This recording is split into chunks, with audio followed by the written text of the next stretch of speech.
নমস্কার, তিত্তাস কিচেনে আজকের রান্নায় আপনাদের সাদর আমন্ত্রণ। আজ নিয়ে এসেছি দই পাবদা।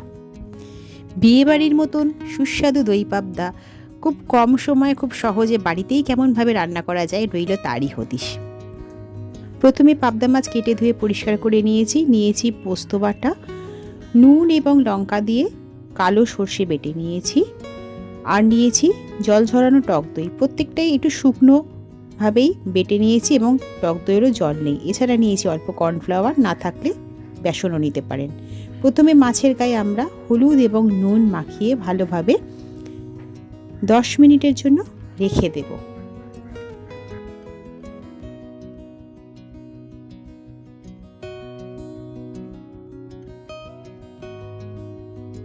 মাছটা যতক্ষণ নুন হলুদ মাখিয়ে ম্যারিনেটেড হচ্ছে ততক্ষণে আমরা গ্যাসে একটা কড়া বসিয়ে নেব। কড়াটাকে প্রথমে ভালো করে গরম করতে হবে, তারপর তাতে পরিমাণ মতন সর্ষের তেল দেব এবং সর্ষের তেলটাকে কড়ার গায়ে ভালো করে মাখিয়ে নিয়ে সেটাকেও ভালোভাবে গরম করতে হবে।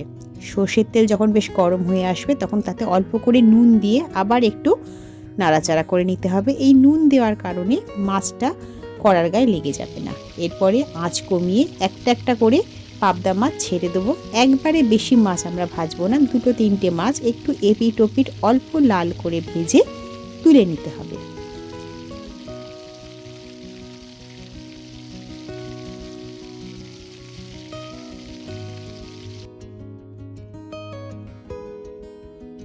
আবারও একইভাবে বাকি মাছগুলো অল্প অল্প করে ভেজে নেব। দেখুন মাছ আমাদের ভাজা হয়ে গেছে।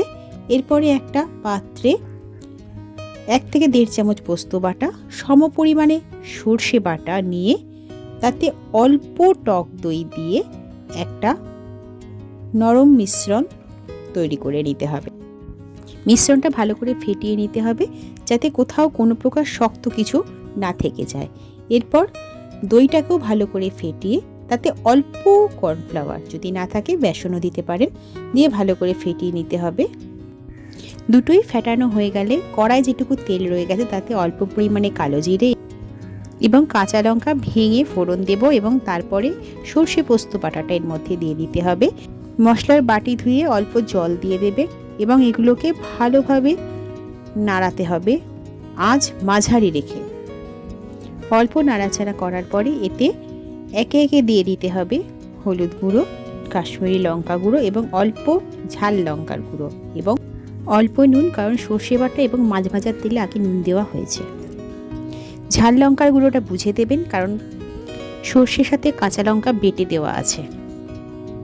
এরপরে এগুলো নাড়াচাড়া করে এতে ফেটানো টক দই কর্নফ্লাওয়ার দেওয়াটা দিয়ে দিতে হবে। বাটি ধুয়ে অল্প জল দিয়ে আঁচ একদম কমিয়ে দিয়ে এটাকে ভালোভাবে কষাতে হবে। কষাতে কষাতে যখন তেল ছেড়ে আসবে তখন অল্প গরম জল এতে দিয়ে দেবেন। খুব বেশি ঝোল এতে থাকে না, তাই অনেক জল দেবেন না, আপনাদের প্রয়োজন অনুযায়ী আপনারা জলটা দেবেন। যেহেতু দই তাই অল্প মিষ্টি দিতে হবে। এরপরে ঝোলটাকে ফুটতে দিতে হবে। যেই ঝোল ফুটে উঠবে তখন তাতে পাবদা মাছগুলো একে একে আস্তে আস্তে সাবধানে ছেড়ে দেবেন এবং হালকা হাতে ঝোলের মধ্যে মাছগুলোকে ডুবিয়ে দেবেন। 1 মিনিট ঝোলে মাছটা ফুটতে দেবেন। মাছটা ঝোলে 1 মিনিট ফুটে ওঠার পরে স্বাদ অনুযায়ী কাঁচা লঙ্কা দেবেন আর ওপর থেকে অল্প সর্ষের তেল ছড়িয়ে দেবেন। তারপর আবারও 1 থেকে 1.5 মিনিট এটিকে ফুটতে দিতে হবে এবং সবটা একসাথে ফুটে উঠলে গ্যাস বন্ধ করে দেবেন। দই পাবদা পরিবেশনের জন্য একদম রেডি। খুব কম সময় দারুণ সুস্বাদু রান্না। বাড়িতে একবার চেষ্টা করবেন। আমার রান্নাটা ভালো লাগলে একটা লাইক করে দেবেন। খুব শীঘ্রই আপনাদের সঙ্গে আবার দেখা হবে। সবাই আনন্দে থাকবেন, ভালো থাকবেন। নমস্কার।